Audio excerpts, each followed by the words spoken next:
Jacob here from That Time We Woke Up in a Podcast and Had to Explain Manga, our heated adventures over analyzing manga we find interesting, otherwise known as the Over Manga Cast.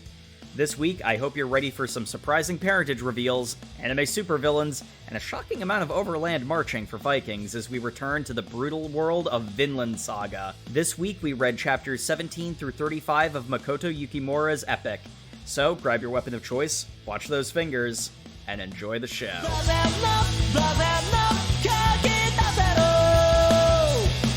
Hello everyone, and welcome back to the Over Manga Cast. My name is Sam, and as always, here at the top of the show, we talk about our familiarity with the franchise that we read this week.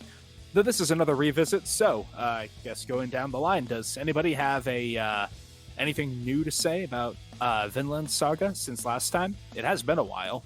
Nope, Vinland Saga was definitely a good and interesting series, but one I didn't vibe with so much, so... Yeah, the most that I did was, after we got done recording, I went and watched a few of the pertinent moments from our reading from the anime, just, looking up clips.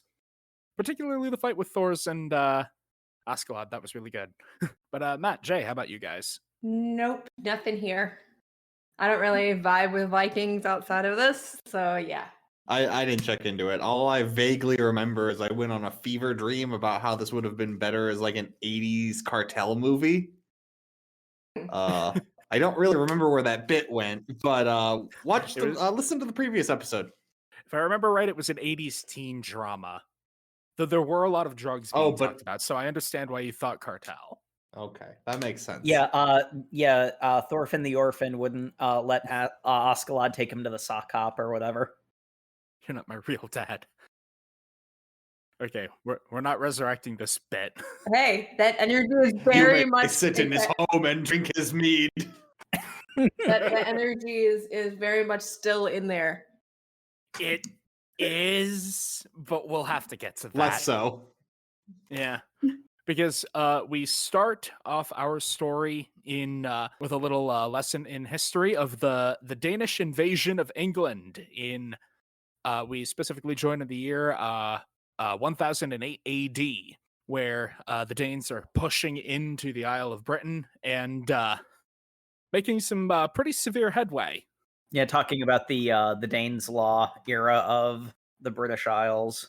Our boy Thorfinn is tearing off through the woods, running from some English soldiers, but we don't learn his fate before we cut away to some English peasants, a mother and a daughter, washing their clothes in the river and talking politics. And the daughter is saying, "Mom, given the time period, you don't want to be doing that." Oh, all the men went off to war like the idiots they are. You think any of them are here to get on my case about it? Just takes one person to be burned as a witch, but okay. Hey, we're not in America yet, so that hasn't started. No, they burned witches in England too. Europe. Yeah, the witch trials actually came over from Europe. Oh, you're right. I had a brain fart there. The Salem witch trials were just a lot of it. Right. They're just the famous ones. But yeah, whilst this conversation is going on, hey, look, free child. Yeah. Washing down the river.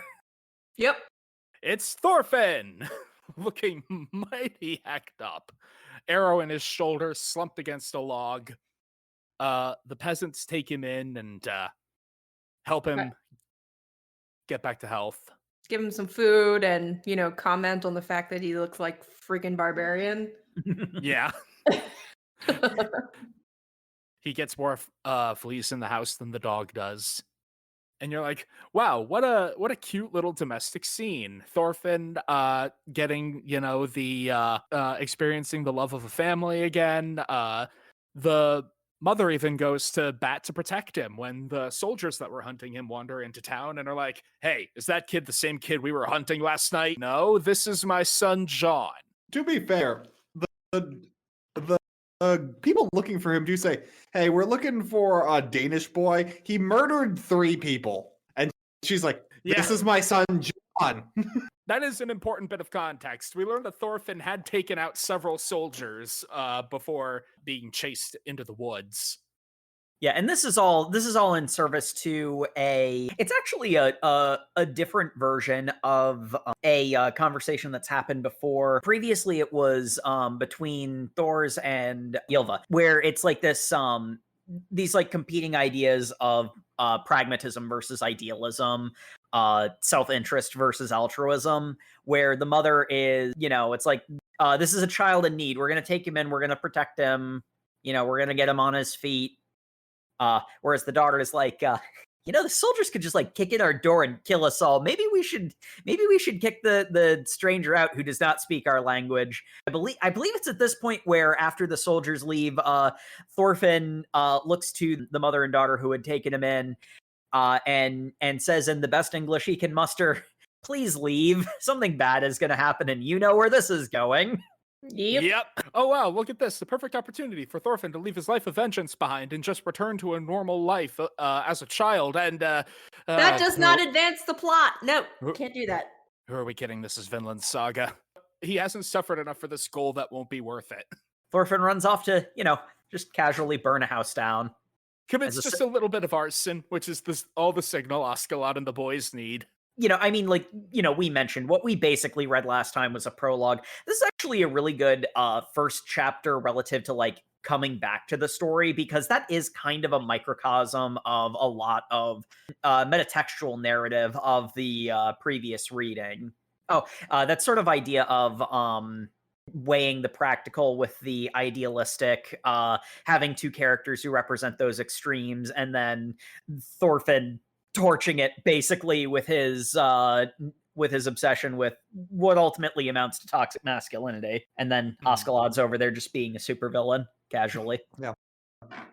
Honestly, like this chapter as it is, like not a bad introduction to the series either, considering it's been so long since we did our last thing. This was like, if this was chapter 1 of this story, perfectly fine. Like, really, the entire bit that we did our first reading on, it adds helpful context that deepens the story, but you really could just start the plot here and be fine. Yeah, as stated previously, we functionally read the prologue.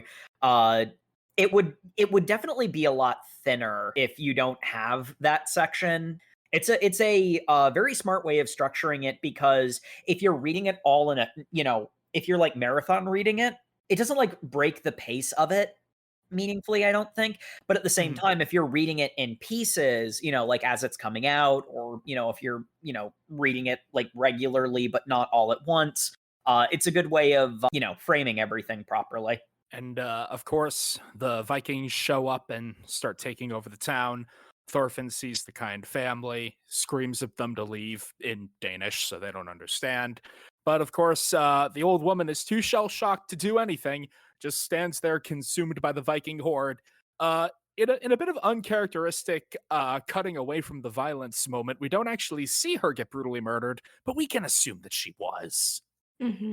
They're dead, because the broken comb Thorfinn finds the next day that she used to comb out his hair. I gotta say, I really liked this bit, because the cliche that's being set up here is like, oh, these people help him out, so he'll reward them and set them and like let them go, and they'll run off. And it kind of, well, he tried to do that. That's the thing, though. Well, but that's the thing too, is like Vinland Saga doesn't let you help people. Like, it's being nice to people typically doesn't help them in this. It just sets them up for bigger disappointment. Yeah, if this was a traditional hero narrative, then Thorfinn helping these people because he's the main character, it would have, saved them. They would have, fled and gone on to live their lives. But despite being the main character, Thorfinn is just another Dane invading England. So he's not going to change the tide of that, even in a way that'll save one family. This both, sets up like everything we'd seen up to this point, where the story's going forward. And also actually kind of foreshadows an element that comes up later, because I think there's a particular reason that they cut away from the violence in that scene. because the mother and daughter that had helped Thorfinn are like, they're in a crowd that's starting to run. You're meant to presume that they're dead, but the simple fact is they could have actually escaped. Cool, their village is burned down, they're going to starve now. Like, even if you want to be wishy-washy and say, well, maybe they got away, great, now that's a fate worse than death. Which is something that gets brought up later. Like, it's setting up this sort of the typical save the day, don't think about tomorrow hero stuff just doesn't work in this, because this is a more raw, more, true to the consequences of violence than most series where violence, can be a, generally speaking, positive means to an end as long as you're punching a bad guy. This doesn't work that way. And with that, we've finished chapter 1 in our reading, and are reintroduced to the series quite thoroughly. Yep. So we skip forward 5 years. We are deep into this war where King Sven is leading the Danish Vikings to go and take over England. Yes, and their whole motivation for taking over England, obviously, is because at this point, Denmark is basically bereft of resources. They're in search of territory as well as resources, all that good stuff. And so they're just going through the continent, pillaging and finding whatever they can find. It's very baseline. And more importantly, this is all taking place in 1013, which is exactly 980 years after they killed our Lord and Savior, Jesus Christ. Yes. Yeah, that comes up a lot. Yes, it does. It does. It was also 1,010 years ago. It is literally a clash, not just of, well, this is also included or encapsulated under culture, but I mean, they're cultural, it's the morality, obviously, there's religion, all of this good stuff is discussed in this reading. It's glorious. Oh, yeah. Yeah, it's a lot of fun. Catching all of that, bigger picture, culture stuff amidst all the hideous ultra violence. Hey, speaking of which, London Bridge is falling down. Falling down? Falling down. It's all the Vikings' fault, too. My dear lady. My fair Viking, because we learned that London hasn't exactly fallen because, well, historically, London is just kind of always there, or the city of London specifically. Because there is technically a distinction between London and the city of London, because Rome. Because politics that ancient get weird fast. But in this fictionalized version, we have an anime character protecting London. One thing I love him. He's pretty great. One thing I couldn't help but notice is one of the minor criticisms I had for Vinland Saga in our first section of reading is they had a bad habit of, in my opinion, too closely juxtaposing the anime shenanigans with very realistic depictions of violence, and it kind of took the wind out of the sails of the realistic violence for me.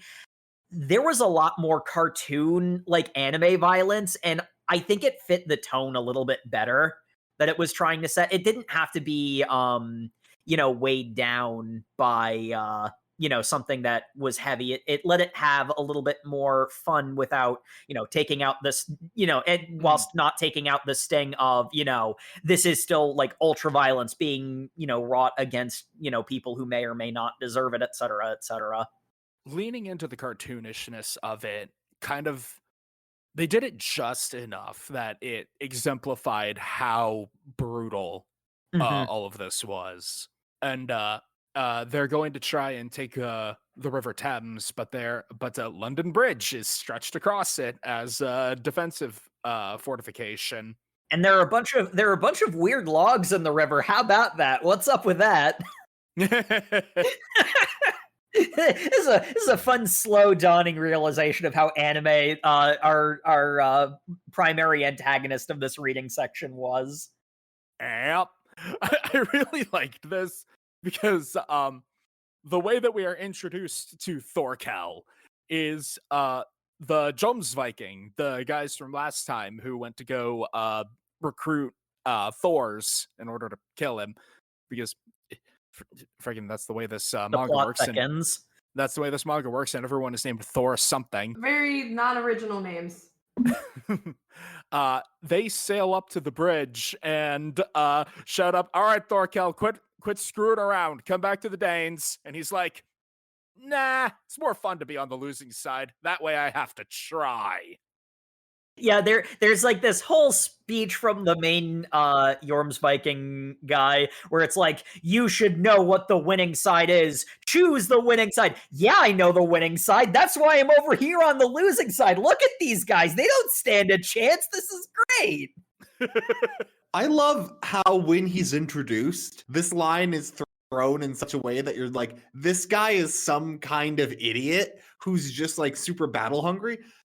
And then, like, for no reason, a bunch of chapters later, they give this, like, long, thoughtful scene where he explains why his logic isn't crazy and it makes sense. And you're like, what the hell is going on? Just let me have my anime supervillain. I thought, for the record, I never thought he was crazy. Like, it full out was just like, yeah, I mean, the whole Valhalla Viking, religion, this makes sense. They want a challenge. Well, let me tick all the boxes because I thought he was crazy before and after his explanation. It is a great scene, though, but we'll get to it. Perhaps having a bit too much faith in Thorfinn at this point, since he's been main charactering it up so much. All right, kid, you're going to jump on the bridge and you're going to bring me Thorkell's head. Then we'll duel again. You'll get your run back. Go kill this boss, and don't worry about the fact that he's 20 levels higher than you. To drive home exactly how anime Thorkell is, his primary weapon for taking out the advancing enemy ships is to wait for them to get close enough and then to throw boulders and entire, logs at them. Man's is a one-person flume. We get Thorkell Thorfinn, Thor's fuck. Thor somebody. Main character boy. Remember, it's Thorfinn the Orphan. That's your main character. He's not Thorfinn. He still has a mom. Gosh. Yeah, but Thorfinn the Orphan is funny. Don't let him hear that. For all intents and purposes, he's not going home again. He's able to scramble up onto London Bridge, and Thorkell, he's like, at this point, he kind of seems like a moron. Like, you almost expect Thorfinn to rip him to pieces. Like, he's shown to be absurdly strong, but that seems to be all he has at this point, and we find that's not the case. Yeah, he goes to take on Thorfinn, who has his little short sword things, like actual weapons, and he's like, "I'll take you on barehanded, shrimp." It's like, he's underestimating me. And then he almost splatters Thorfinn with a single punch. And Thorfinn's like, "Oh wait, this guy's freaking massive, could kill me with a single hit, and I literally can't get at any of his vitals because I'm too short." What do? Haikyuu up in here with the short protagonist actually being at a disadvantage. No teamwork, only stab. Oh my god. Obviously, Vinland Saga and Haikyuu are basically the same story. When will we get that crossover? I've only read Vinland Saga, but having edited the episode about Haikyuu, I have no choice but to agree. Yeah, so Thorfinn's in a bad state. He's getting ragdolled at this point. Oh, it's glorious, because he does manage to pull a fast one and knock Thorkell down and almost gets him in the throat, but Thorkell puts up a hand, takes the knife through his whole hand, grabs Thorfinn's hand, wrist, the rest of the knife, picks him up just by closing the fist that is stabbed, and starts swinging him around, smashing him against barricades. Essentially, he's the equivalent of a toothpick in his hand and just flipping him all over the place. It's great. Yeah, it's freaking wild. He's shattering the palisades. He's whipping him around like he's a small dog at the end of a leash. And Askeladd's just looking up at this oh dear. I might have sent him against something he couldn't deal with. This might have been a slight miscalculation. We're gonna leave now. Oh, well, time to hit the old trail. Good luck, Thorfinn. Yep. I love how Askeladd's response to seeing Thorfinn almost die is, well, that sucks. I lost my go-to assassin. Whatever. And then just dips, and I'm like, never change Askeladd. I already said it last time, but I love Askeladd. This reading just reinforced it. I frickin' love this guy. A lesser series would try and play up like, no, you don't understand. He's your real father because he raised you. And I'm like, well, no, he's just a jackass. Like, he's not good at all. He's just a bad person. The fact that he's charming doesn't make him a good guy. If anything, like every time they have their chummy moments where they appear to bond, he makes sure to slam down that barrier of like, no, I don't care about you that way. You were literally a tool. And Thorkell sees the attacking army retreating, and he's like, darn it, I wasn't paying attention for 5 minutes. And the whole battle gets lost. Anyway, kid, you still alive? He has 2 knives. And he slices off 3 of Thorkell's fingers. No, it's just 2. Is it 2? It's the pinky and the ring finger. Yeah, it's the back end of his hand. And he's like, wow, that was a good move. Hey, does anyone know where my fingers are? Hey, Thorfinn, let's do this again! Waving with the cut hand. Thorkell's response to losing, like, 2 of his fingers and a chop through his hand is just like, oh, well, that's really cool. Hope we get to fight again another time. I'm gonna murder you. It's like, impressive. I'll remember this one. I don't have a choice. Almost Shiroi. It is such a good panel. Thorfinn throws himself into the Thames and starts swimming away, and Thorkell it is just his bloodied up hand with the maimed fingers waving like, let's do this again next time. The main Danish force leaves London. The siege is maintained with a smaller force led by the Prince Canute. Manned by Prince Canute, who I was really expecting there to be a revelation about Prince Canute that there wasn't. There was not. This is 100%. Your first impression is what you get. I don't know how I feel about that. Literally is. Dude looks like a lady. Yeah. Well, I remember I had finished the reading before Sam did, and he was talking about what he was expecting to happen, and Prince Canute came up, and it's like, yeah, I held my tongue, but I'm thinking, yeah, I thought that too. Apparently not.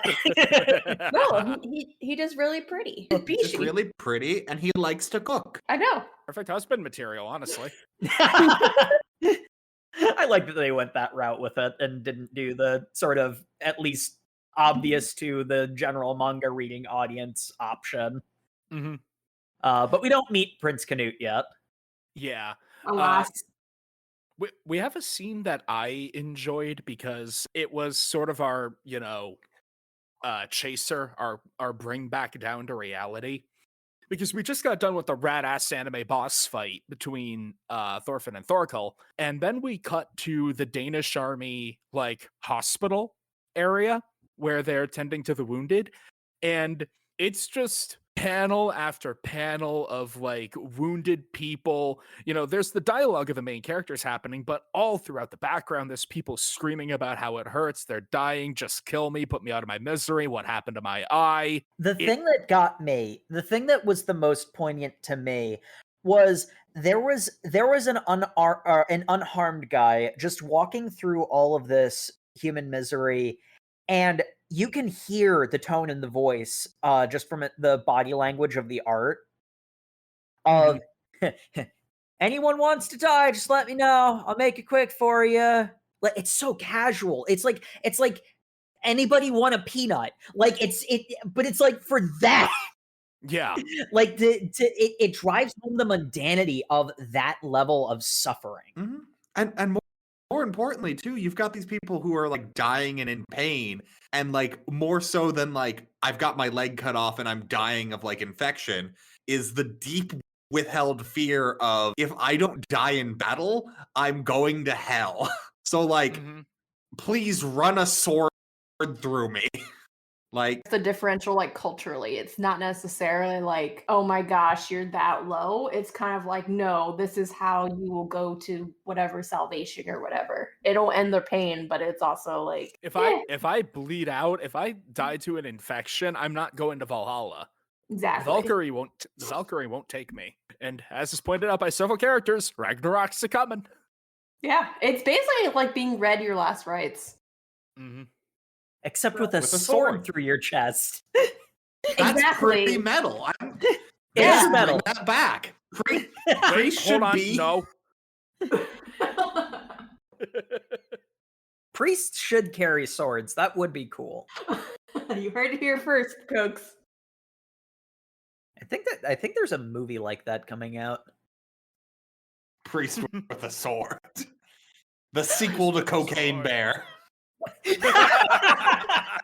But yes, as Jake said, the primary force is leaving to go continue the march south towards Wessex, while Prince Canute is going to stay behind with a rather paltry, like 4,000 men, and continue the siege because King Sven is like, yeah, I just need to get rid of the idiot weakling from my bloodline. I mean, this would be a good chance for him to prove himself, become a man. This goes bad immediately. Mm-hmm. I really like how we never see King Sven's face. Yeah, they Just- always cut around it. Mhm. Because King Sven is secretly a woman.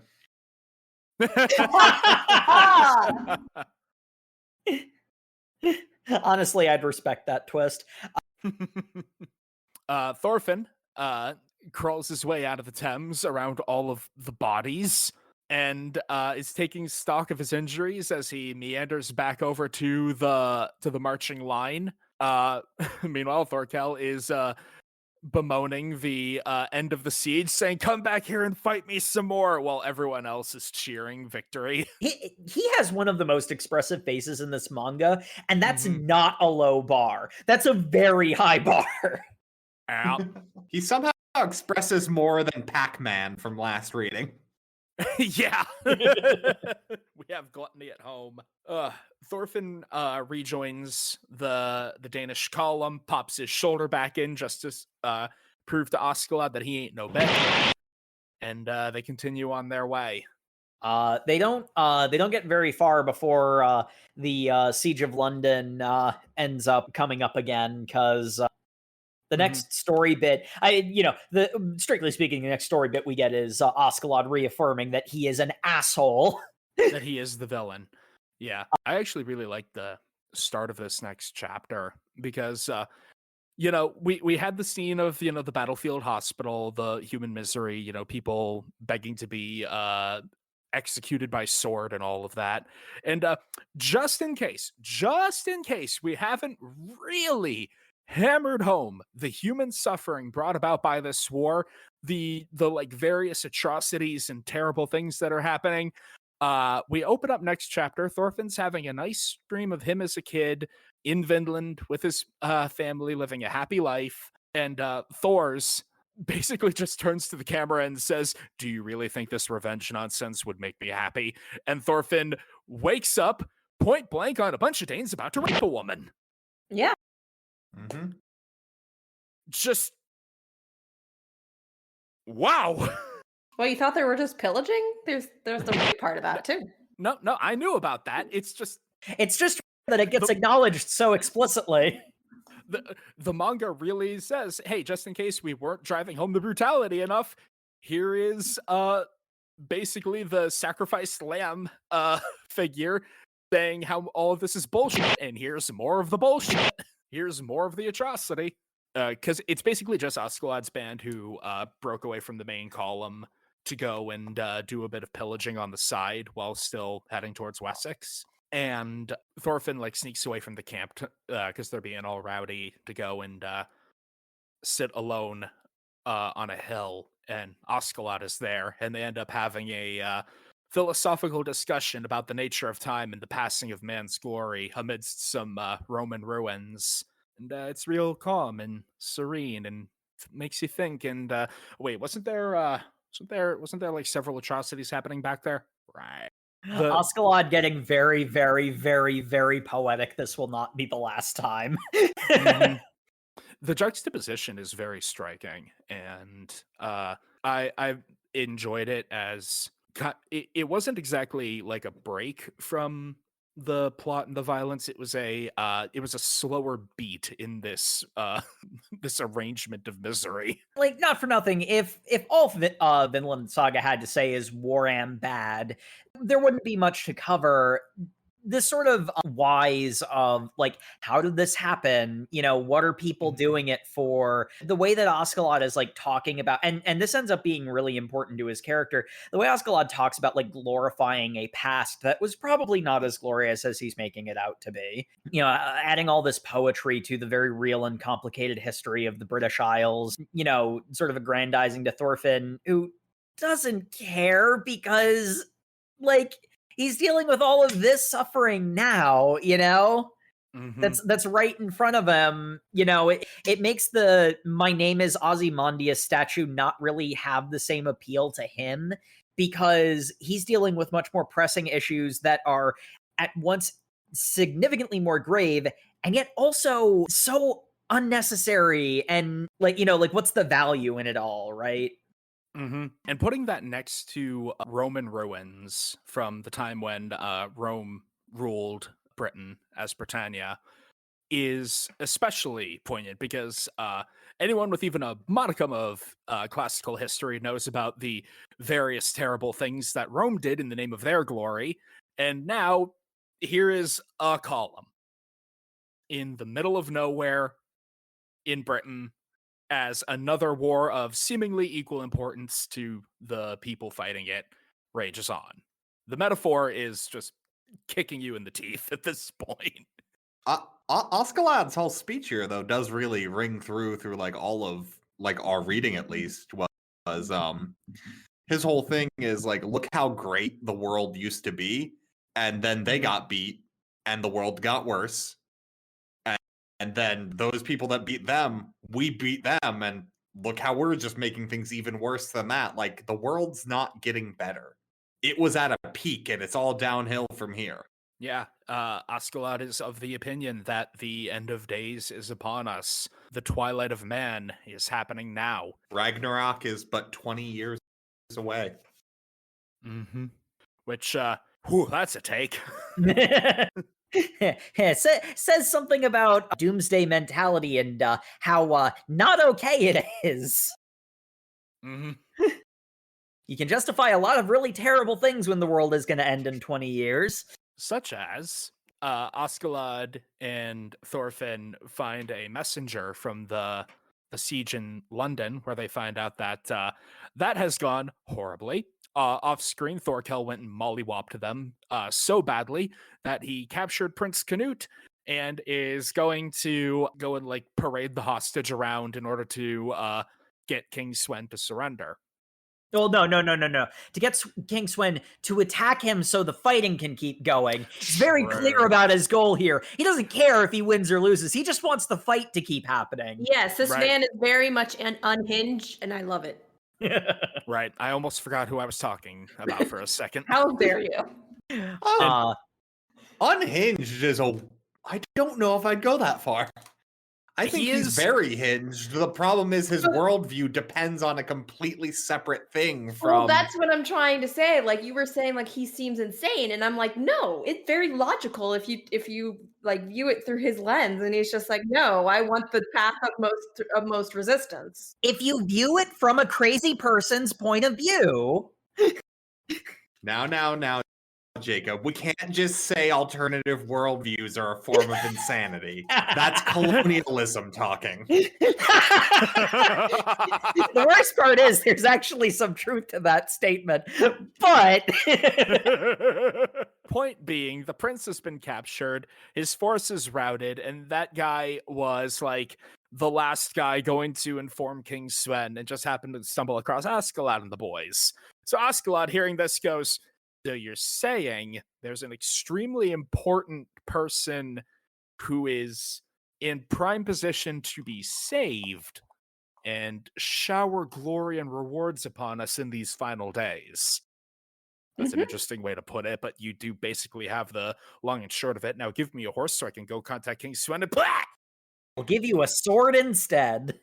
All right, boys, we're going to go rescue the prince and live in glory until everything burns.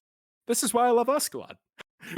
He heard the opportunity to take the harder optional route for more rewards on his quest log and said, I'm doing that.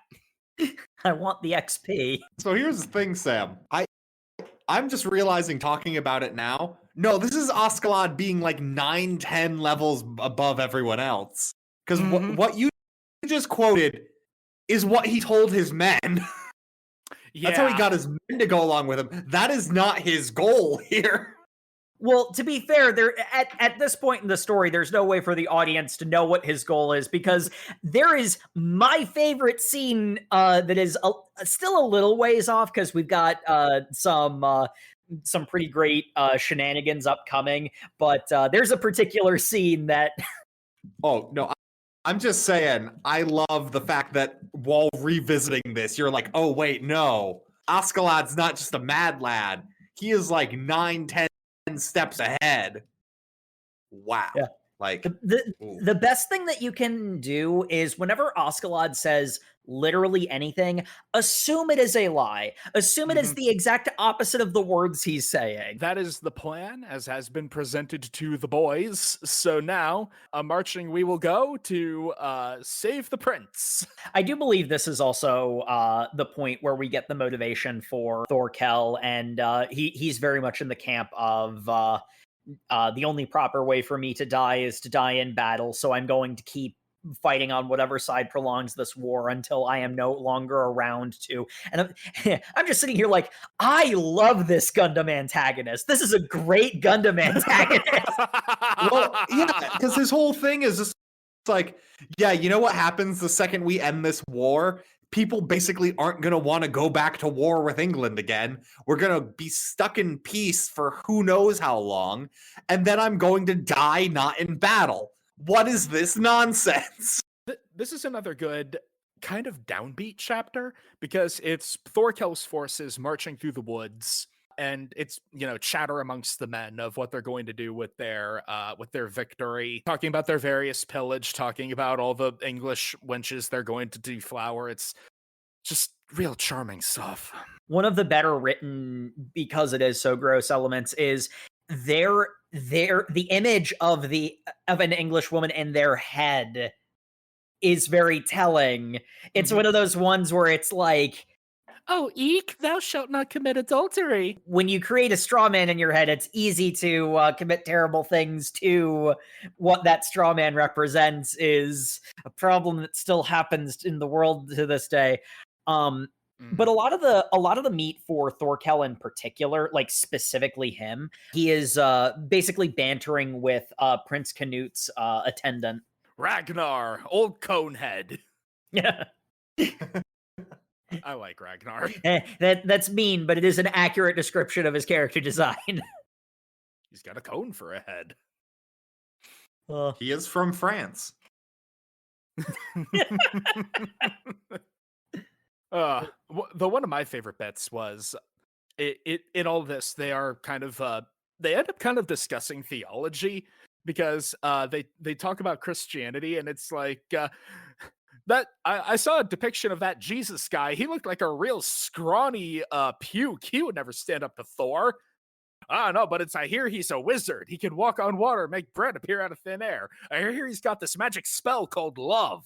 Oh God, this whole event. Yes. I believe the mention of love happens in the protagonist's camp, but we do get a lot of discussion of theology. It's sort of interesting because there are so many cases where you have a lot of the characters. It's like, we as good Christians have to be as empathetic as possible. And it's like, cool, liking the empathy, and then they keep getting punished for it, which is very on brand for Vinland Saga. Mm-hmm. I don't think we've gotten far enough to know for sure where it's going with this, because it very well could be going in the full nihilism sense of empathy is bad, actually. I don't think it's going to be as blunt as that, but... So here, Jacob, I'll elaborate for you. You might not be fully aware. England at this time wasn't full of Protestants. So Christianity was about being incredibly empathetic and being punished for it constantly. That's Catholicism.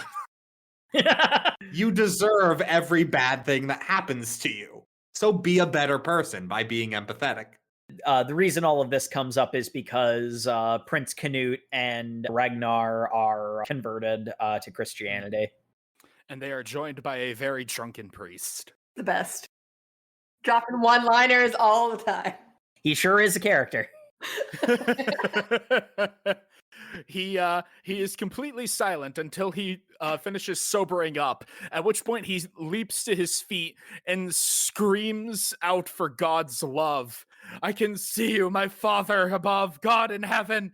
Your child, your eternal servant stands faithfully here. And Ragnar's All like, right, oh, somebody get him some more booze. oh, Christ preserve. Okay, yeah. Ale for the father, please. The man lives in a drunken stupor because he can't get over how much forgiveness he needs to ask for the monstrosities that are going on around him that he is powerless to stop. Like, Yeah. Like He's- it's funny until it becomes extremely not. Yes, once you fully understand like the extent to which it's like you're constantly in a state of Well, he's Christian, not Catholic, but it's still it's Catholic tier level guilt. Yes. It's the year 1000. There's not a lot of difference. There's not really a distinction yet. True. Yeah. True. Who's greater, your Jesus or our gods? Whoever created liquor. The boys liked that response. So apparently all of this takes place before the Great Schism.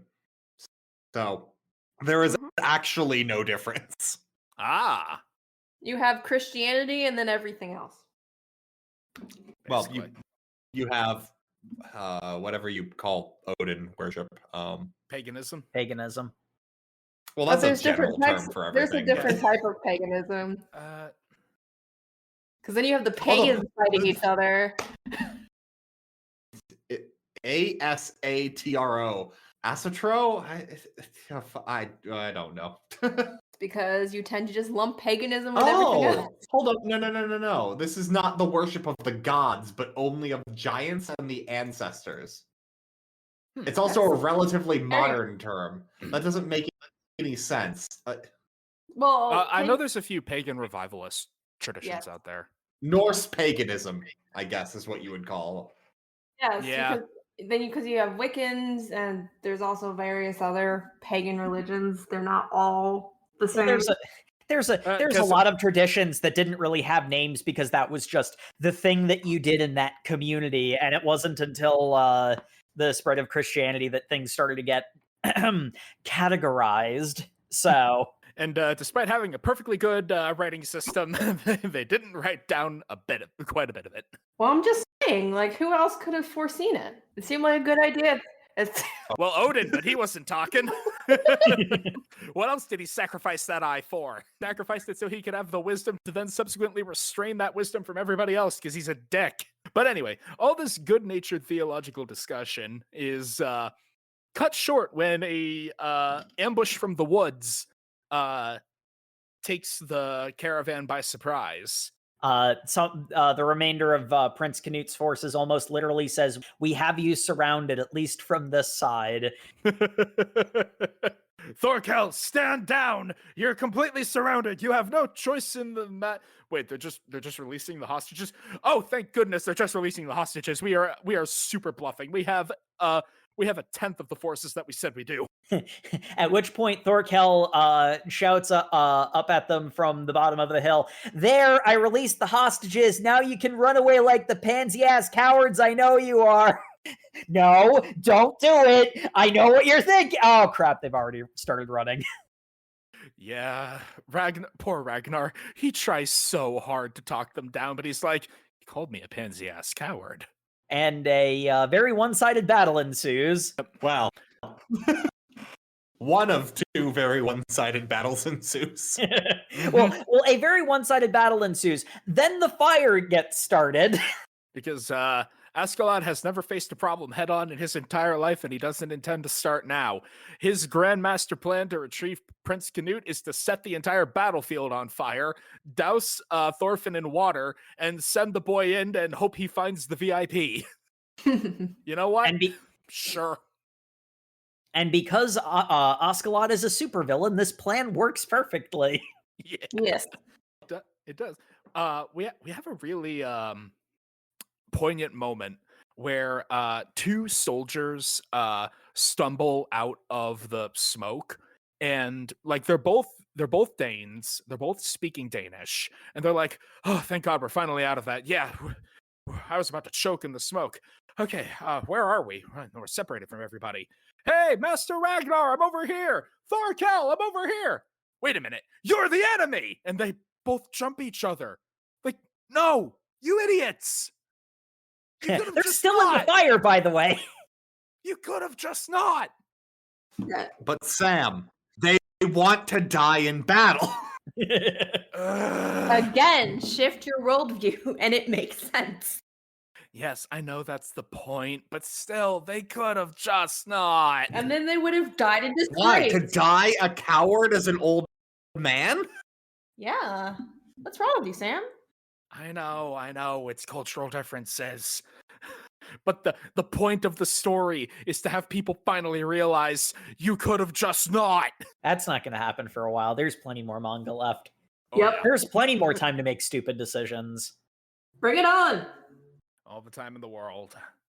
But yeah, now Canute, Ragnar, and the Drunken Friar, who I think has a name, but I've never heard, I can't remember it. They mostly call him the Drunk, so... And that's enough of a descriptor.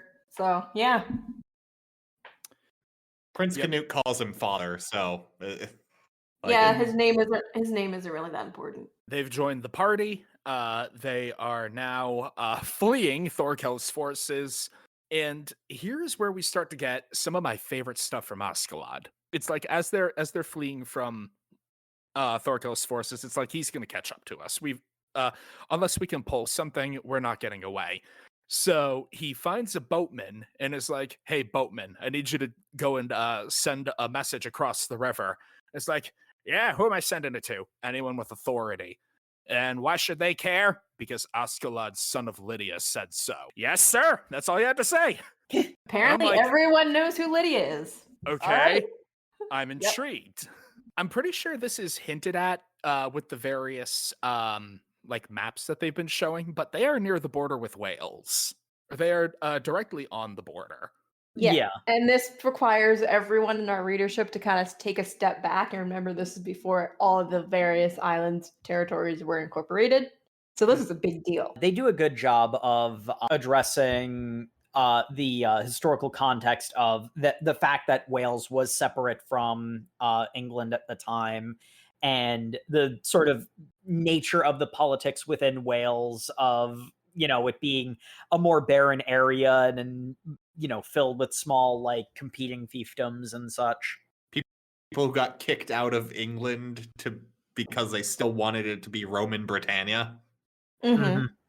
Whole lot of factions going on. People who really like to, be intimate with sheep. Hey, wait a minute. We just lost all of our Welsh viewers. all our Welsh listeners gone. Well, Jay, they don't know how to use the internet. That's so mean. So yeah, they're able to cross the river to get away from Thorkell in the nick of time. Mm-hmm. And as they are, the new plan is to travel through Wales to get back to the Danelaw, basically. Yeah. And during one of the border crossings within Wales, we get my favorite scene in this reading. Oh yeah, the standoff in the mountain pass. I love this scene because the important point, because the function of this is to, I think, reveal Askeladd's true face. I'm pretty sure, but Askeladd always lies. So we'll see how long this holds up. Askeladd is negotiating with one of the Welsh lords for safe passage. And meanwhile, some of Askeladd's men are talking with Bjorn of like, I didn't know he could speak their language. And then he has like a mini like identity crisis. He's just like, I thought I knew him pretty well. I've been with him for like how many decades and I don't even know the guy. What am I even doing? And why am I here? And at which point Bjorn mentions the only thing I know for sure is that Askeladd is a Dane through and through. Hard cut to Askeladd saying, I'm Welsh through and through. The Danes. That's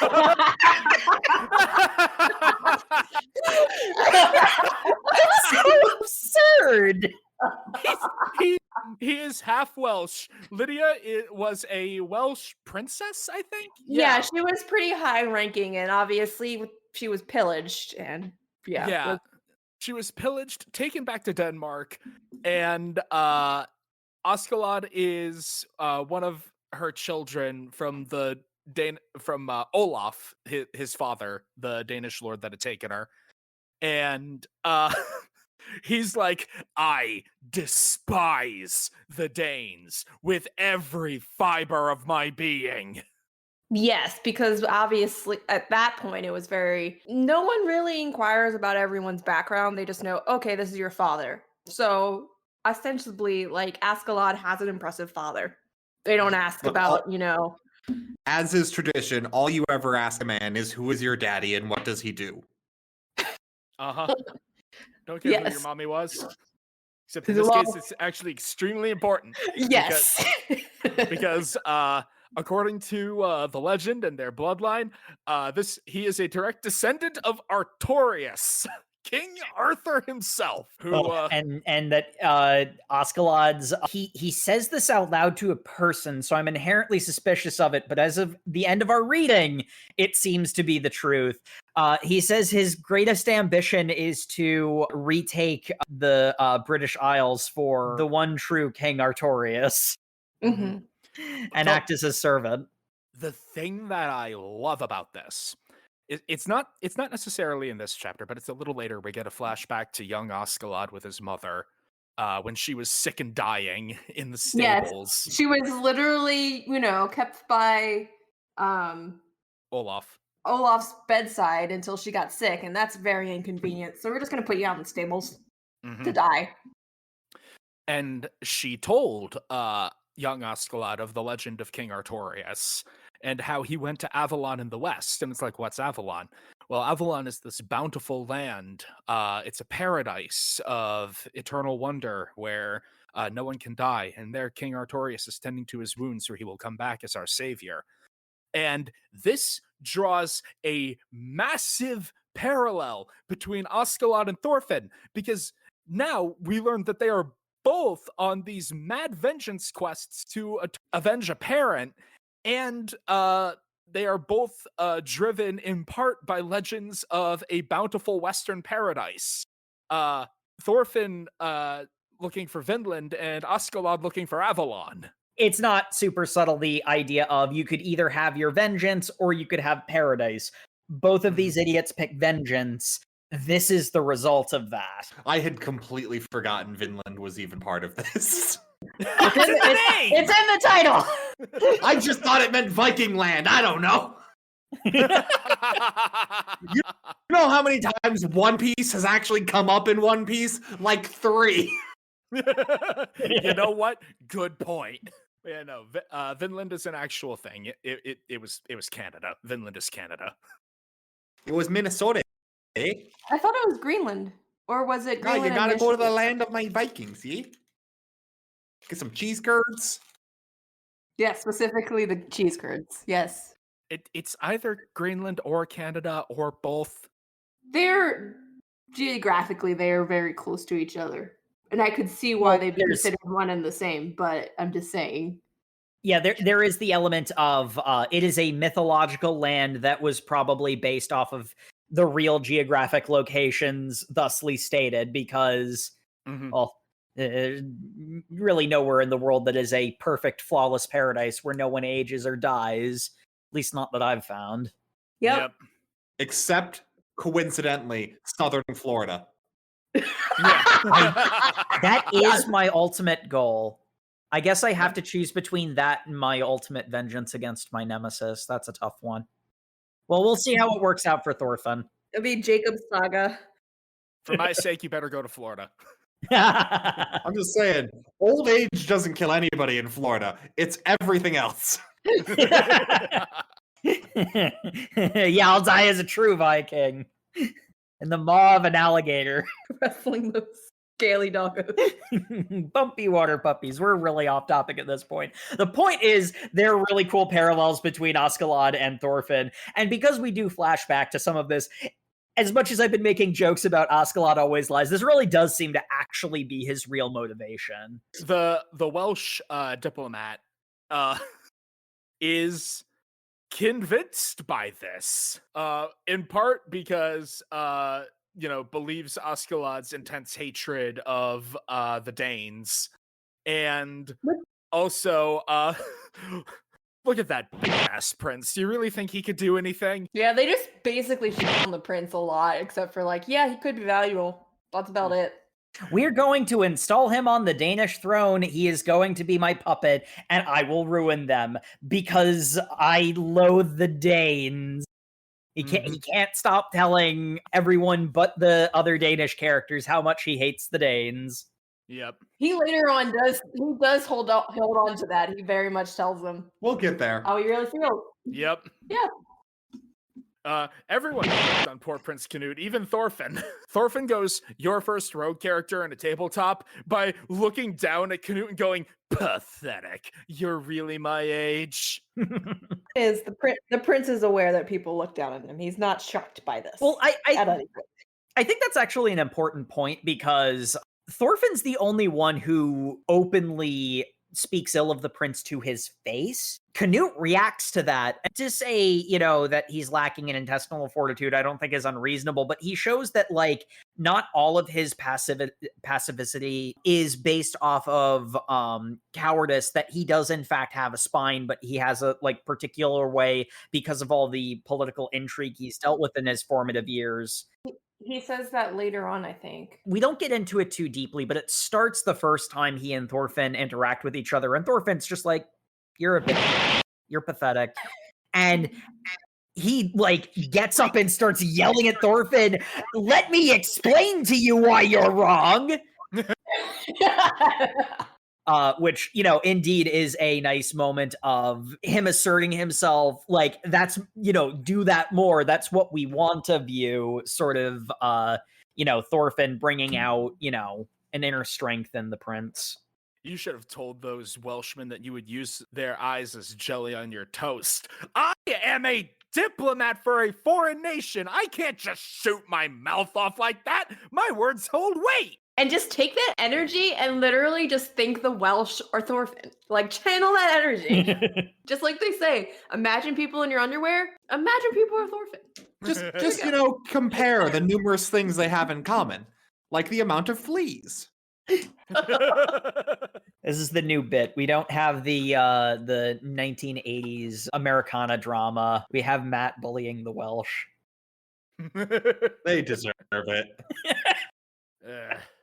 In any event, they're able to broker passage. Unfortunately, with winter setting in and Askeladd changing the route at the last moment, one of his gambles doesn't pay off, and they end up getting stuck in a town where back in England at this point. Yeah, right inside the English border, and specifically in English and not Dane's Law territory. They have to appropriate a village. This one's pretty intense because it's after another downbeat chapter of some of Askeladd's men, basically taunting the friar. Mm-hmm. We have the amazing Wonder Twins. His love, baby, don't hurt me. Don't hurt me. We ask the eternal question. Yep. I mean, we get a chapter that is from the perspective of the sole survivor of the village that got appropriated. Yeah. Oh, I love this introduction because it's her having like a lovely like dinner with her family, and they start talking. Like her little brother brings up the concept of why do we have to pray before we eat? Like because we can die any day, and we need to make sure we go to heaven so we can all be together as a family. Did you know the world's ending in 20 years? It'll have been 1,000 years since Christ died on the cross, and can't you see what the Vikings roving about is like? As a ravenous band of like Satan's minions, like obviously end of days. Well, good thing we're all good Christians and no one's done anything wrong, so we can all be in heaven together. That prompts the daughter to go run out to the tree to find the ring she stole from someone, going like, oh no, I stole something. And then there's this whole thing about like, but I don't want to give it up because it's valuable. And it fits me so nicely. It's so pretty. I don't want to give it up, but I don't want to go to hell and get torn apart by demons. Hey, you're already going to hell until you return the ring. And she's like, what if I throw it into the woods? That doesn't work. It's already been stolen.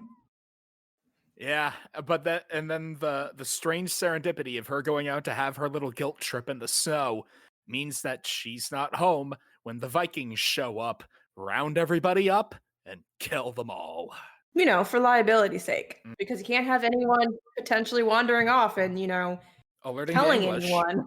But Vinland Saga yet again. All the people who didn't steal and were praying before eating inside got murdered. Are the ones who got killed. Yeah, no, this is the one where I clued into they're going somewhere with this, right? The person who stole, and at the end, she thinks about throwing it away. She decides to keep the ring and is okay going to hell for stealing it. Being alive is hell. Oh yeah, hell is other people. It also benefits her because, you know, later on they think that she has some nobility or some kind of title to her because she has such a valuable ring. Well, you know what they say, hell is other people. I believe that full-heartedly. I concur. This existence is a prison. I mean, but her hell is starving to death in a blizzard, so maybe that doesn't really fit here. Yeah. Yay, the boys have a place where they can hide out and weather the blizzard. Cool. Well, like our Viking friends, you should probably go and take over your neighbor's house and get a nice warm snack, because we're going to take a break. Yep. Be right back, everybody. Okay, Sam, we got to get the raiding party together. I could go for some T-Bell. I'll get my sword.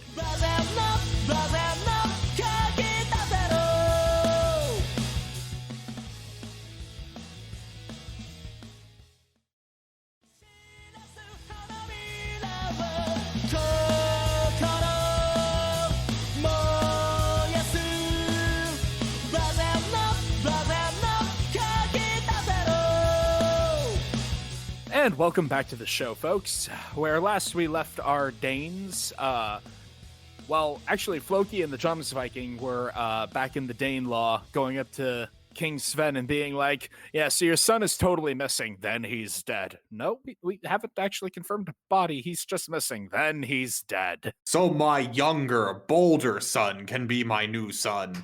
What? I mean, you're king. Fucking do whatever you want. No one cares. You can name whatever heir you want. No one's going to gainsay you. I think it's just because they don't deal with politics. They are more like forces of nature. So this is the way of getting around that. It's just like politics at the end of a sword, really. Yes. Yeah, we see flashbacks of that. Bigger army diplomacy.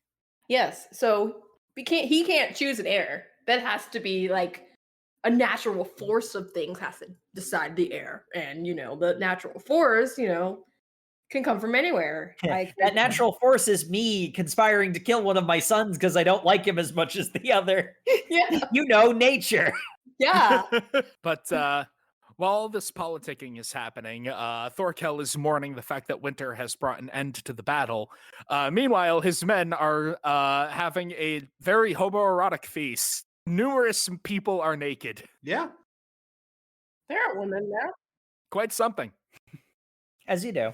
I assume that's what social gatherings are like. You just take off your clothes and just everyone just Yeah. That would explain a lot. It Yeah. depends on which social gathering you're going to. Sometimes you have to wear a robe and a mask before that, but normally it's one or the other. The English cooks are going crazy trying to feed all these Danes, being very put upon. And meanwhile, Thorkell's like, no, my philosophy of wanting eternal war is actually entirely logical. How else am I going to get to Valhalla? It's a battlefield that makes the warrior. A hunter is nothing without the hunt, and a warrior is nothing without a war. Makes a depressing kind of nihilistic logic, but okay. Anything I can do to keep this war going is A-okay by me. Which is why when he hears about the lone girl who survived a town getting destroyed, that just so happened to be destroyed by a band of Vikings with Prince Canute, he's like, perfect. Thorfinn, I'm coming to beat your ass again. He is my favorite Gundam antagonist. That's my favorite part about Thorkell. He doesn't know who the hell Askeladd is. Nope. Right up until the very end of our reading, he only cares about Thorfinn. So he hears Prince Canute and he's like, Thorfinn's band. All right, cool. I can get my run back. But they immediately set out for their battle. Oh, there's one character we haven't really mentioned, because he comes up in passing whilst they're trying to get across the river to Wales. Ear. Yeah, he's sort of important for this section. Ear. Mm-hmm. Ya boy Ear. That is all he is ever referred to as. He's wall-eyed and he's got big ol' ears and he hear real good. All you need. Yeah. Unfortunately, the snow has muffled everything, meaning that his usual extreme hearing range has been it has been reduced to superhuman levels from hilariously absurd levels as it was prior. Yeah, instead of hearing someone oncoming from like 5 or 10 miles away, he can only get like 2 or 3. But yeah, knowing that they've been found out, Askeladd's band has to pack up much sooner than expected. They won't be able to carry all their loot and supplies because they've only had enough time to make about 1 1/3 sleds to carry things on. And Askeladd's men are not happy with what's going on right now. Mm-hmm. Because ever since they went and got Canute, this has been one miserable disaster gamble after another. Yeah. About the only 2 things that worked were the fire and the crossing of the river. Everything else has been a absolute crapshoot. Is this also when we get the point where the priest is bemoaning the fact they killed this entire village?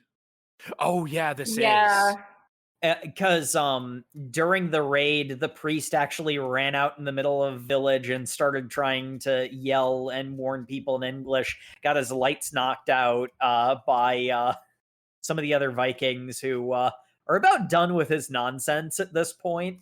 Askeladd's got a whole thing about how if they take half of their food, they're still gonna die, so he's gonna take all of their food and they're going to die. They're a liability to be kept alive, so he's gonna do the rational thing. This is the part that sort of harkens back to that element of like in our the first chapter of our reading.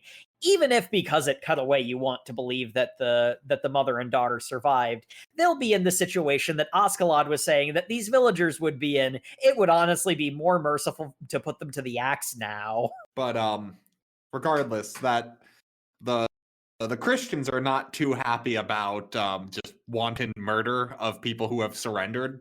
And what happens the next day is the priest is bemoaning the atrocities they commit, because he's still part of the Danish warband. So he's just like, I guess these people have been given the go-ahead by the king, and the king is in charge by divine right. But that doesn't make me happy about it. So he's bemoaning that, and that prompts Our Father, I admit, I begin to doubt your love. And then Prince Canute is just like, oh no, let me slap a holy man. Yep. You dare to doubt our God, and you call yourself a follower of Christ? You ought to be ashamed. How dare you suggest that there is a father that does not love his child?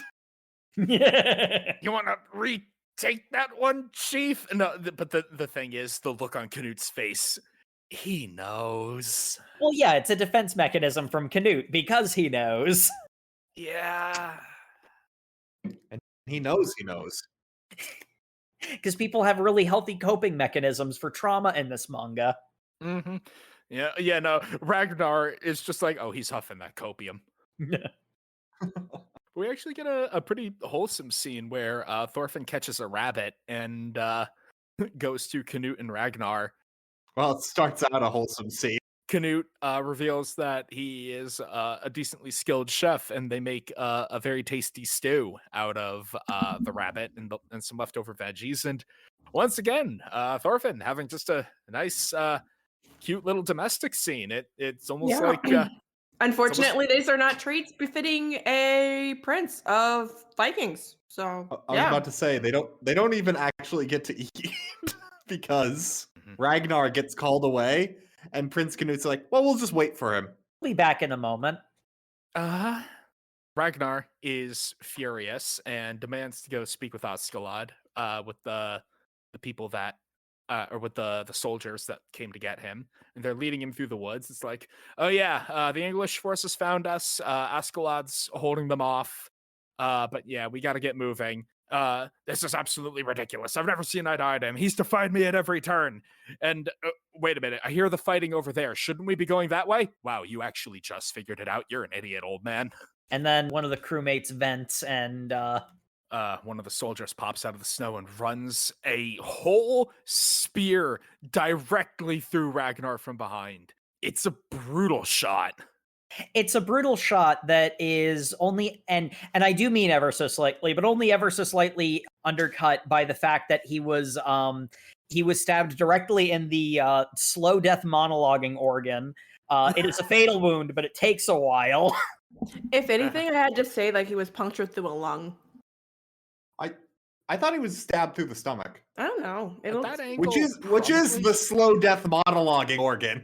Yeah. That is also true. It looks like it was the stomach and maybe a lung. Because it was an upward angle. Point being, he does actually get to speak with Askeladd at the end. Oh, I love this conversation with Askeladd because he's just like, I really need to speak with Askeladd. He's just like, okay, fine. What do you want, old man? You betrayer. Like, obviously, I don't like what you're doing with the kid. We're going to raise him up good. And he's just like, okay, there's one thing you actually do really need to know. The king wants him dead. And actually, if you try and return him, he's not going to want him. Haha, sucker, you got the wrong hostage. You got played. And Askeladd's just like, oh, well. You should have told me that before I killed you. I could have just not done any of this. Wow, that sucks. He's like, can I see the boy one last time? Why the fuck would I do that? No, just die. Well, no. It's brutal because Ragnar's like, let me see him one more time. And Askeladd, no. If you're still somehow wondering who the villain was. It's a hell of a freaking panel, man. Honestly, I think most of the characters in this manga are the villain, but yeah. Ragnar is dead. Canute is in shock about it, obviously. But that doesn't change the fact that the English do know where they are and they have to flee. For the next bit, it seems like it's going to be another of the rigmarole of Askeladd's group being just barely ahead of Thorkell, but Thorkell actually catches up with them pretty quickly. They go from several days behind to a day behind to a few hours behind over the course of... they're right there. Askeladd orders a bridge be destroyed, and as they're destroying the bridge, a bunch of the guys are like, this is shin high water. This is not going to slow them, much less stop them. Mm-hmm. It's all about the psychology of it, because by the time they've already had to figure this out, they've already bought you a couple minutes. But what's been happening is Askeladd keeps making bad decisions, it seems like. He keeps making plays that fail after fail after fail. And you've got a bunch of his men are just going he's not a great leader anymore. And I think we skim over, but at one point he just tells the group of them hey, yeah, no, a man has every right to choose his master. I'm not going to force you to be on my side. If you want to go jump ship and join Thorkell, go ahead. We don't need you. And several of them take him up on that. They go to Thorkell. They're like, we're jumping ship. Thorkell's like, the hell you are. You're dying like men. No, really. We've jumped ship. We're turncoats. We're coming to your side. Exactly. That's the point, little baby. We're turncoats. We've joined your side. Chop. Yes, you're turncoats. I don't want you. I don't know why they thought that'd be a good idea. Pick up your axe. Die like a man. A intentional parallel to show how screwed up both of them are, that Askeladd has the same, like they have the same mentality. Like, if someone is willing to switch sides, I don't want you, and they both kind of know that will result in them going to Thorkell, who will just kill them. Yes, it's like, if you are going to be a turncoat, I don't want you. He's not going to want you. Why do you think that anyone would want that? So go over there and die. It will slow him down by a couple of minutes. Taking down the bridge is the breaking point for two of his Askeladd's men who we'd been following a little bit, mostly via the drunken priest. Mm-hmm. Yeah, the Wonder Twins. They were the ones who were asking, "What is love? Baby, don't hurt me. Baby, don't hurt me no more." They are actually brothers, though. I think. Yeah. Yeah, they are Wonder Twins. Wonder Twin powers activate. Form of betrayal. Yeah. Askeladd had revealed earlier that his secret power is he can take one look at a man's face and get the judge of their character. And that tells him that basically everyone in the band is ready to betray him after this take down the bridge fiasco. So he's like, all right, Bjorn, Thorfinn, you guys are going to take the prince and you are going to run like hell. But what about you? It's just 50 men. You think I can't get out of this? And yeah, turns out he can't get out of that. Very much is the case where the thing going through my head is how much of this is Askeladd actually screwing up? And then the other thing I can't help but wonder, how much does Bjorn actually know? Given how loyal he is. It's interesting. We don't quite, by the end of our reading, get an answer to that. Because we know why Thorfinn's sticking around. Thorfinn doesn't want anyone to kill Askeladd besides himself in an honorable duel because, plot. One of the bits I really liked is Bjorn, Thorfinn, and Canute are fleeing. Some of the other turncoats are charging after. And Bjorn's like, bring it on, you louts! Oh, wait, you're targeting the horse. No, I meant bring it on at me, not the horse! Ah! We're crashing! As they crash, Thorfinn realizes that Askeladd isn't, following them, isn't making it out, so he charges back, and we get a really good character moment from Askeladd, which is just, I love this moment because it so encapsulates his character. He's fighting, and he's realizing, I might have bitten off more than I can chew at this one, and someone's able to get a glancing blow on him. He's got a metal cuirass on, so it doesn't, he's not pierced by the sword, but he gets hit pretty hard.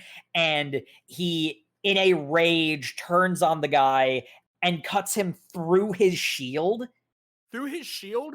Through his helm, and halfway down his torso vertically, going, that hurt! Everyone is stunned into silence and stillness from that.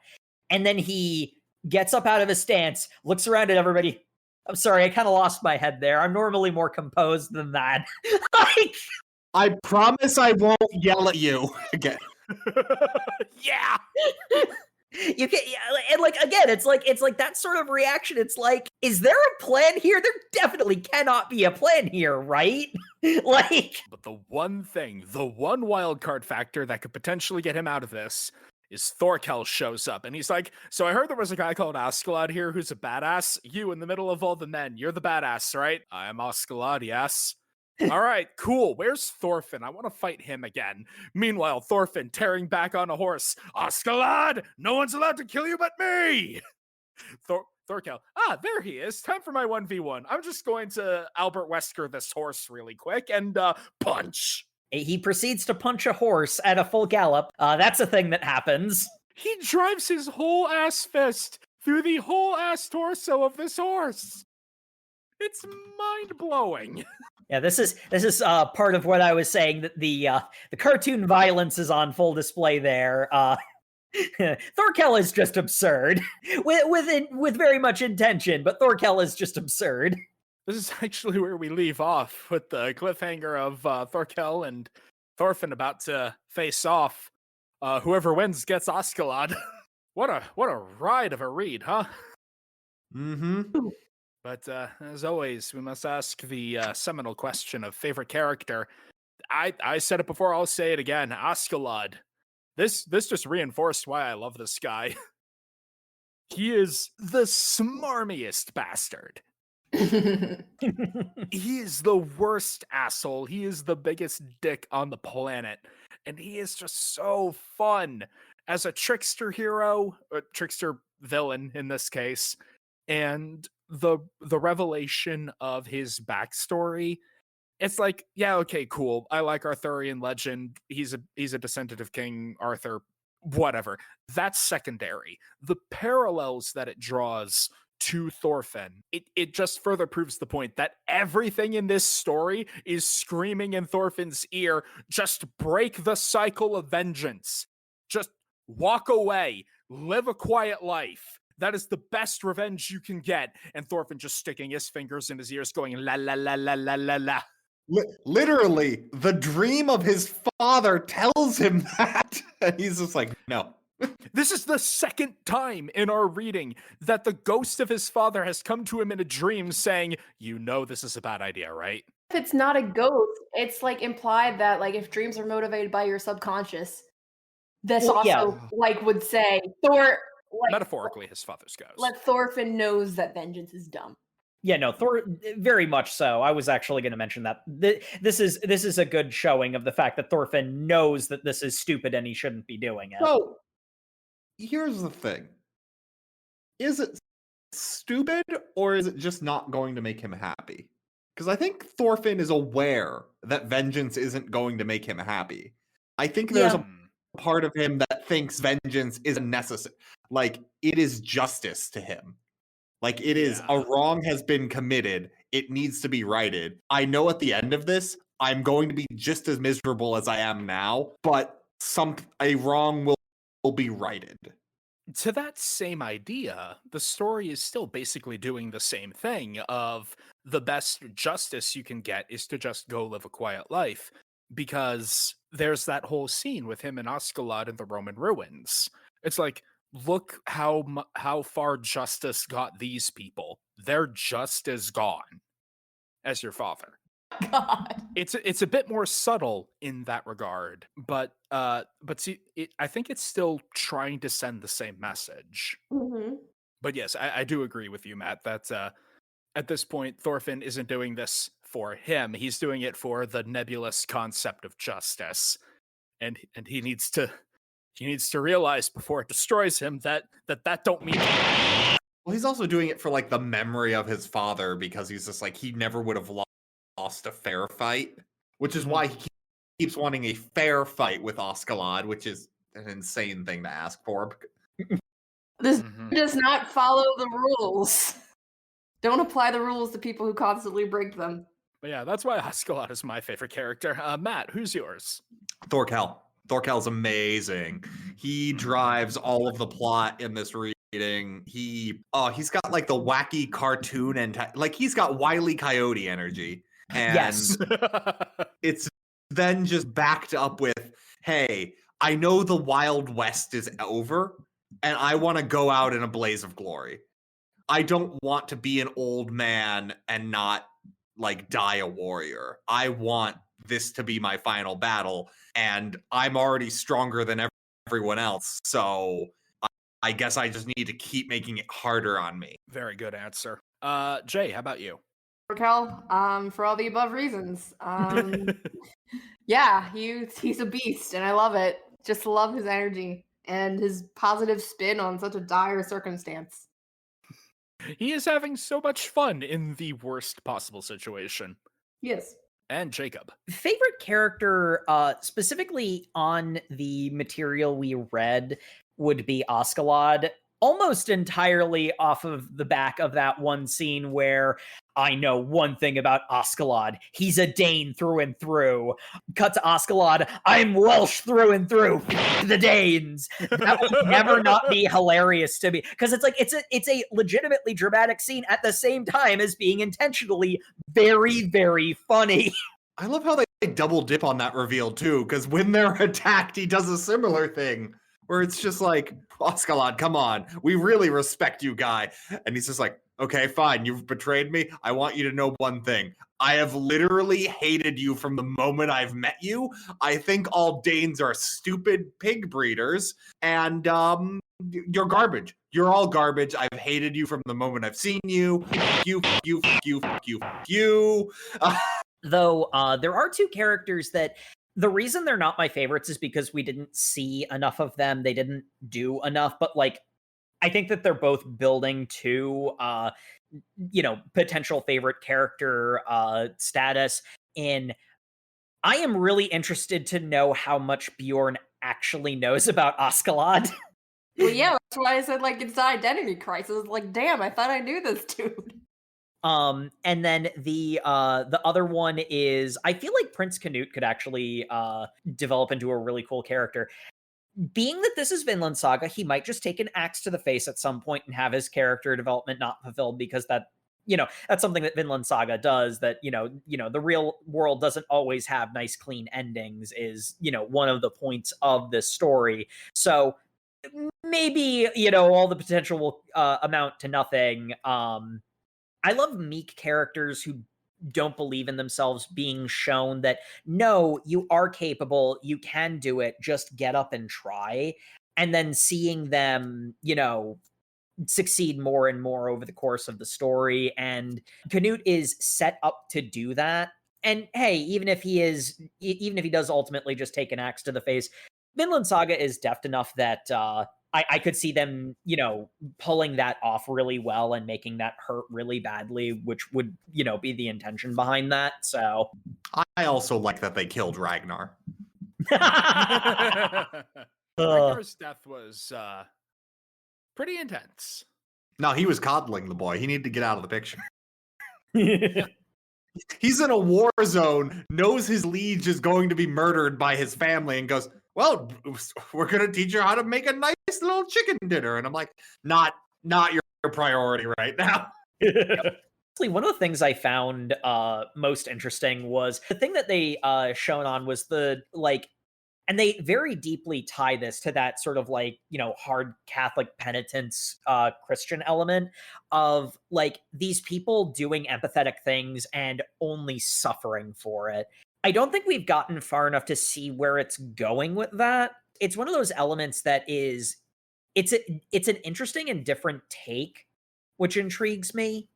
And I'd like to see where that ultimately ends up going, because they've brought it up way too much for it to just be a passing thing. Exactly. Yeah, elements like the girl who stole the ring is the only one who survives the village. The sinful one not only survives but also potentially doomed the perpetrators of the crime against her village. That could be a kind of God works in mysterious ways message. Yeah, it's your penance for your sin is witnessing everyone you love die, but completing this penance balances the scales. I don't know. I don't know enough about any religion to make a sure read from that perspective, but well, I also feel like Vinland Saga is going somewhere with this that is like it's going to be a unique Vinland Saga take on it. I just don't quite know where it's going yet. I don't know if it's being if it's doing a pro you got mine sort of mentality, or if there's going to be if it's going to tie into the parallels between Thorfinn and Askeladd, Mm-hmm. Matt, Jay, how about you guys? I guess the themes of violence, most of the violence from this segment are perpetrated by the Danes. Trying to push their way onto the continent. As far as I guess Honor and Pride again is sort of, well, the main actors here are the Danes, and from our perspective, I guess Honor and Pride are kind of coalesced with how they perform this violence, because typically, at least from the like Christian perspective, it's like you don't connote like except for like obviously the Crusades, with honor and pride being, synonymous with performing violence against people. And it seems to be that, you live by violence, you also similarly die by violence, or else there is no sense of pride um, possible in the Viking religion. And it really brings into scope, especially with how many times, the topic of love comes up, of whether or not they're even able to conceptualize. Yeah, we made the joke about, the what is love bit, but like the people who are talking to the priest literally have not heard that word before and don't understand what it means. They ask if it's a food like they're freaking Goku from Dragon Ball. I heard it's a magic spell, the Christians say. Which is interesting because, again, the Wonder Twins do kind of come close. They're like, you mean the way I feel about my brother? And like my interpretation of that is like, yeah, that's close. I mean, I guess you like love your brother, but it's not the kind of love that the priest is talking about. Yeah. And I understand, I guess I share his frustration of being able to communicate, what this love is. He tries to, I think he characterized it as a type of warmth. The fact that they were talking about he was able to attend the court of the Danish king, and they were, asking about like, well, what was in it? Was there riches? Was it, filled with concubines and all the other stuff? And he said, I don't remember specifically, but he said something to the effect of like it had a lot in it, but it was still empty. It was so just so devoid of, well, love. And they're like, well, what is that? Is it something you can quantify? Is it like gold? I mean, gold is valuable because it's gold. And I'm just like, well, why is gold valuable? Like, can you quantify why? Yeah, it's one of those abstractions that is very difficult to explain to somebody who is, who doesn't already get it. Yeah. So those are my thoughts of how they kind of relate to one another. And I guess how it is a very unique, and I kind of push back against the fact that it's like, oh, it's insane or doesn't make sense. I'm like, it makes perfect sense. You just have to alter your worldview. A lot of their actions do kind of just butt against, the English and just Christianity in general, because, where there is honor and pride in committing violence, there is a lack of honor or pride in committing violence. The Danes are the barbarians, and they don't exactly understand, or maybe they do understand why they're considered barbaric, but it's just the clash, literally a clash of cultures. Yeah, some understand but don't care. Yeah, and I think there is also that element of like the modern context of like understanding how we view the different elements of this conflict is going to naturally clash with, to a large extent, definitely the Danes, but also to a lesser extent, even the English, how they interact with the conflict. We didn't really talk about it, but there was a pretty cool scene with Askeladd talking to one of the English soldiers as they were like leg of their fleeing, where he's like, you think that we're so bad for doing this to you? You did this to the people who came before, and they did that to the Celts before that. So, 'tis the way of the world, friend. Yeah, it sucks. Yes, I also love how you characterize talking. They were talking to him very roughly. So, would you continue reading? I absolutely would. As normal, I'm very bad about keeping up with things. Jake has gotten better than me at this, so that should tell you something. But I love this series. It is exactly the right balance between like superhuman shenanigans and like this sort of gritty meditation on violence that I love. This just reinforced that. So I'm absolutely looking forward to doing more reading on this. Jake, how about you? I'm sort of still feeling kind of the way I did previously, where I could see this going to some really cool places. I'd love to do another episode on it, but I don't think I'd read it on my own. Saying I'm not sold on it is probably too harsh to Vinland Saga. I definitely can see its quality. I guess there's an element of it being a bit of a slow burn and actually getting to its point, which I usually like that sort of thing. So again, I'd love to do another episode. I'm sure once the themes start to coalesce a little bit more and it starts, making more declarative statements on a lot of the stuff that it's brought up, I'm gonna get more and more into it. But as of right now, this is more of I do it for the episode, but not on my own. All right, Jay, how about you? Sure. So at the time of this episode, there were over 200 chapters, and as I prefaced in the beginning at the top of the episode, I do not typically gravitate towards Viking culture. This is something I completely am, aside from what we learned in like elementary and middle school, have not interacted with Vikings. I have to say, it is not too much my cup of tea, but I kind of grew attached to a few of the characters, but unfortunately do not see myself continuing to read outside of the episode. How about you, Matt? I enjoyed this. I am curious to see where the plot goes.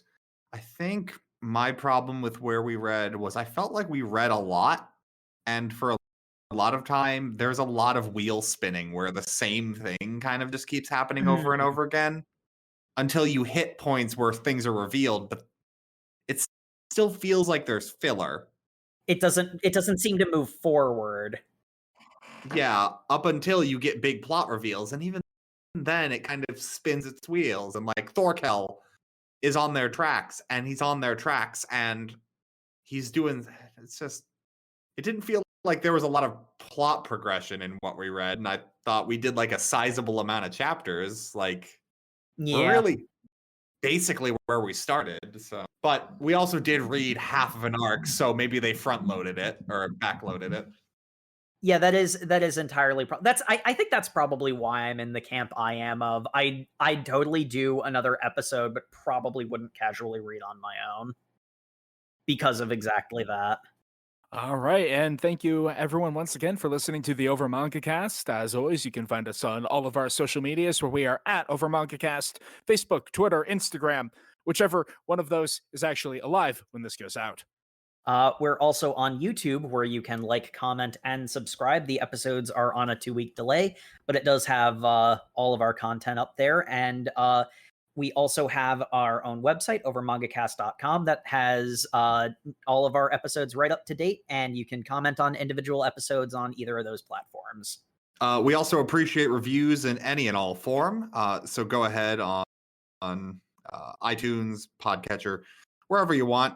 Leave us a review. Let us know what you like. Also, overmangacast@gmail.com. You can send us an email and request we read a series you might like, or whatever. I don't know. Say hi. Hi. And next week, we'll be getting into, well, ostensibly another thing that would delve into the ethics of ultraviolence, but it might be a bit surprised. Dun, dun, dun, dun, dun, dun, dun, dun, dun. Yes, we're going to be reading Elden Ring, Road to the Urge Tree, chapters 1 through 12. And we'll see you all next Thursday. Good night, everybody. Hey. Good night, everybody. The fallen leaves tell a story. The great Elden Ring was shattered. In our home across the fog, the lands between. Now, Queen Marika the Eternal is nowhere to be found. And in the night of the black leaves, Godwyn the Golden was first to perish. Wait, what the fuck's going on here? Wait, oh shit! Ah!